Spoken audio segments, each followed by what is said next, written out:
নমস্কার, চ্যানেল রূপম কাজিতে আপনাদের স্বাগত জানাই। আমরা জেলা নিয়ে কিছু আলোচনা করব। প্রথমবারে আমি একটি ভিডিও দিয়েছিলাম যেখানে বলেছিলাম যে পশ্চিমবঙ্গে সম্ভাব্য ৫টি নতুন জেলা কি কি হতে পারে এবং নতুন মহকুমাটা কি হতে পারে।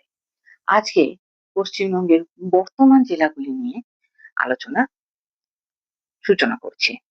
প্রথমে আসি কলকাতার কথা। কলকাতা কিভাবে একটি গ্রাম সমষ্টি থেকে ব্রিটিশ ভারতের রাজধানীতে পরিণত হয়। কলকাতার ইতিহাস শুরু হয় মূলত ৩টি গ্রামের মাধ্যমে: সুতানুটি, গোবিন্দপুর এবং কালীঘাটার সমন্বয়ে।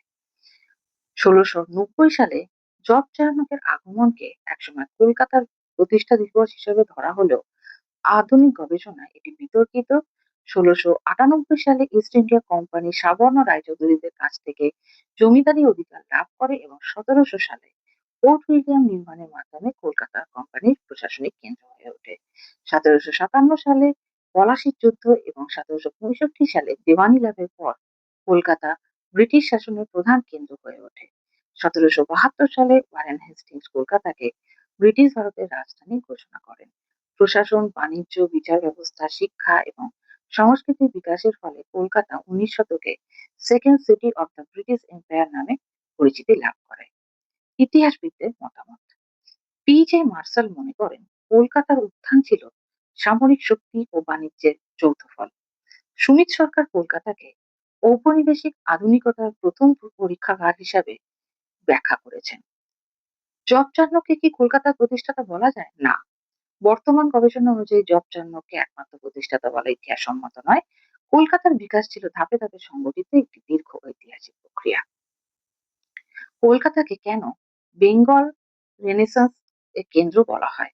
১৯ শতকে কলকাতা ছিল পাশ্চাত্য শিক্ষা, সংবাদপত্র, সমাজ সংস্কার এবং জাতীয়তাবাদের কেন্দ্র। রাজা রামমোহন রায়, ঈশ্বরচন্দ্র বিদ্যাসাগর, বঙ্কিমচন্দ্র চট্টোপাধ্যায়, মাইকেল মধুসূদন দত্ত, রবীন্দ্রনাথ ঠাকুর প্রমুখের কর্মকেন্দ্র ছিল কলকাতা।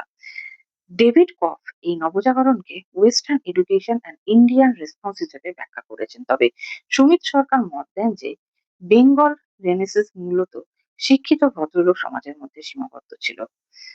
তাহলে বেঙ্গল রেনেসাঁস কি সমগ্র বাংলাকে সমানভাবে প্রভাবিত করতে সক্ষম হয়েছিল? না, এর প্রভাব মূলত শহুরে শিক্ষিত মধ্যবিত্ত সমাজেই সীমাবদ্ধ ছিল। কলকাতার নগরায়ণ সম্পর্কে আপনার কি মূল্যায়ন? কলকাতার নগরায়ণ ছিল ঔপনিবেশিক অর্থনীতি ও প্রশাসনের ফল। শহরটি হোয়াইট টাউন এবং ব্ল্যাক টাউনে বিভক্ত ছিল।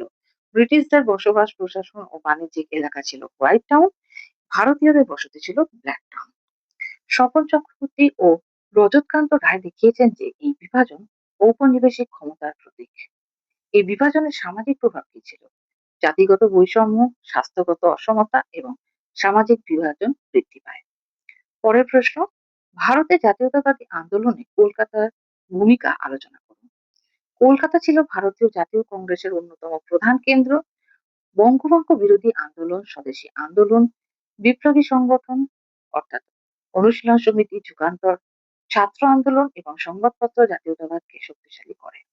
বিপিনচন্দ্র মনে করেন কলকাতা জাতীয়তাবাদী রাজনৈতিক চেতনার অন্যতম প্রধান কেন্দ্র ছিল।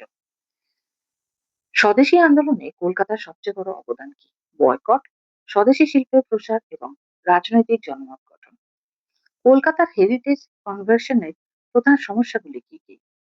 কলকাতায় অসংখ্য ঔপনিবেশিক স্থাপত্য ও ঐতিহ্যবাহী ভবনগুলো রয়েছে, কিন্তু নগরায়ণ, রক্ষণাবেক্ষণের অভাব, বেসরকারি মালিকানার জটিলতা এবং অর্থের অভাবে বহু ঐতিহ্যবাহী স্থাপনা ঝুঁকির মুখে।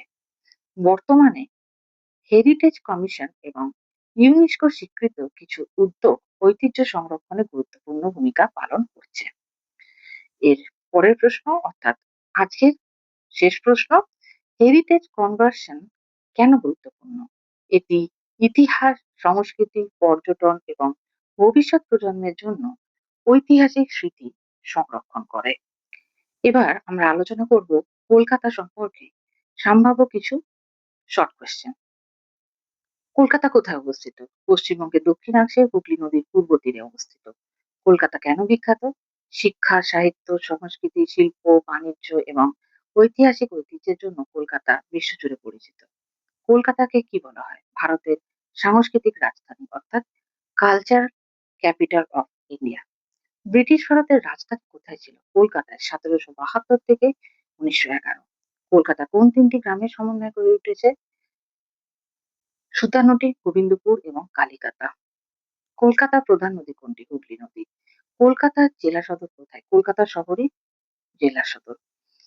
কলকাতার বর্তমান প্রশাসনিক প্রধান কে? জেলা প্রধান ও কলকাতার পুলিশ কমিশনার নিজ নিজ প্রশাসনিক দায়িত্ব পালন করেন। কলকাতা পুরসভার নাম কি? কলকাতা পৌর নিগম, কলকাতা মিউনিসিপাল কর্পোরেশন। কলকাতার আন্তর্জাতিক বিমানবন্দরের নাম কি? নেতাজি সুভাষচন্দ্র বসু আন্তর্জাতিক বিমানবন্দর। কলকাতার প্রধান রেল স্টেশনগুলোর নাম হলো হাওড়া, শিয়ালদহ, কলকাতা বা চিতপুর। ভারতের প্রথম মেট্রো কোথায় হয়? কলকাতা 1984। কলকাতার সবচেয়ে বিখ্যাত সেতু রবীন্দ্র সেতু বা হাওড়া ব্রিজ। বিদ্যাসাগর সেতুর গুরুত্ব কি? এটি হুগলি নদীর উপর নির্মিত একটি গুরুত্বপূর্ণ কেবল স্টেইড সেতু। ভিক্টোরিয়া মেমোরিয়াল কেন বিখ্যাত? এটি ব্রিটিশ আমলের ঐতিহাসিক স্মৃতিসৌধ ও জাদুঘর। ভারতের প্রাচীনতম জাদুঘর কোথায়?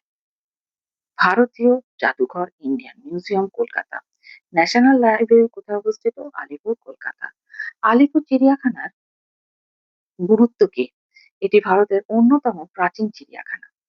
কলকাতার প্রধান বন্দর শ্যামাপ্রসাদ মুখার্জি বন্দর, যেটা পূর্বতন কলকাতা বন্দর নামে পরিচিত ছিল। কলকাতা বিশ্ববিদ্যালয় কবে প্রতিষ্ঠিত হয়? 1857 সালে। প্রেসিডেন্সি বিশ্ববিদ্যালয়ের বিশেষত্ব কি? এটি ভারতের অন্যতম ঐতিহ্যবাহী উচ্চশিক্ষা প্রতিষ্ঠান। যাদবপুর বিশ্ববিদ্যালয় কেন পরিচিত? প্রকৌশল, বিজ্ঞান ও মানবিক শিক্ষার উৎকর্ষের জন্য। রবীন্দ্রভারতী বিশ্ববিদ্যালয় কার স্মৃতির সঙ্গে যুক্ত? অবশ্যই রবীন্দ্রনাথ ঠাকুরের। ইন্ডিয়ান স্ট্যাটিস্টিক্যাল ইনস্টিটিউট কোথায়? বরানগর, কলকাতা। বসু ইনস্টিটিউট কে প্রতিষ্ঠা করেন? আচার্য জগদীশ চন্দ্র বসু। কলকাতার বিখ্যাত উৎসব কি? দুর্গাপুজো। ইউনেস্কো কোন ঐতিহ্যকে স্বীকৃতি দিয়েছে? কলকাতা দুর্গাপুজোকে। কলকাতার বিখ্যাত স্টেডিয়ামের নাম বলুন। Eden garden. নেতাজি ভবন কোথায়? Elgin road, Kolkata. কলকাতার অন্যতম বিখ্যাত বইমেলা কি? আন্তর্জাতিক কলকাতা বইমেলা। কলকাতার অর্থনীতির প্রধান ভিত্তি কি? বাণিজ্য, ব্যাংকিং, শিক্ষা, স্বাস্থ্য, তথ্য প্রযুক্তি ও পরিষেবা খাত। কলকাতার বিভিন্ন মিষ্টির নাম বলুন। রসগোল্লা, সন্দেশ, মিষ্টি দই। কলকাতায় কোন উচ্চ আদালত রয়েছে? কলকাতা উচ্চ আদালত, যেটি ভারতের প্রাচীনতম উচ্চ আদালতগুলির মধ্যে একটি। কলকাতার প্রধান ভাষা বাংলা, সরকারি ভাষা বাংলা। কলকাতার বিখ্যাত সাহিত্যিক রবীন্দ্রনাথ ঠাকুর। কলকাতার বিখ্যাত বিজ্ঞানী জগদীশ চন্দ্র বসু, সত্যেন্দ্রনাথ বসু, মেঘনাদ সাহা। বিখ্যাত চলচ্চিত্র পরিচালক অবশ্যই সত্যজিৎ রায়। প্রধান ক্রীড়া ফুটবল ও ক্রিকেট। কলকাতার বিখ্যাত ফুটবল ক্লাবগুলির নাম হলো মোহনবাগান, ইস্ট বেঙ্গল, মোহামেডান স্পোর্টিং। কলকাতার জলবায়ু কেমন? উষ্ণ ও আর্দ্র ক্রান্তীয় মৌসুমী জলবায়ু। কলকাতার প্রধান সমস্যা কি? যানজট, বায়ু দূষণ, জলাবদ্ধতা ও জনঘনত্ব। শিক্ষক হিসেবে বা অধ্যাপক হিসেবে কলকাতার শিক্ষা ব্যবস্থা উন্নয়নে আপনার ভূমিকা কি হবে? প্রযুক্তি নির্ভর শিক্ষা, মূল্যবোধ শিক্ষা, অন্তর্ভুক্তিমূলক শিক্ষা এবং দক্ষতা ভিত্তিক শিক্ষার প্রসার ঘটানো। কলকাতার শিক্ষা ব্যবস্থার প্রধান শক্তি কি?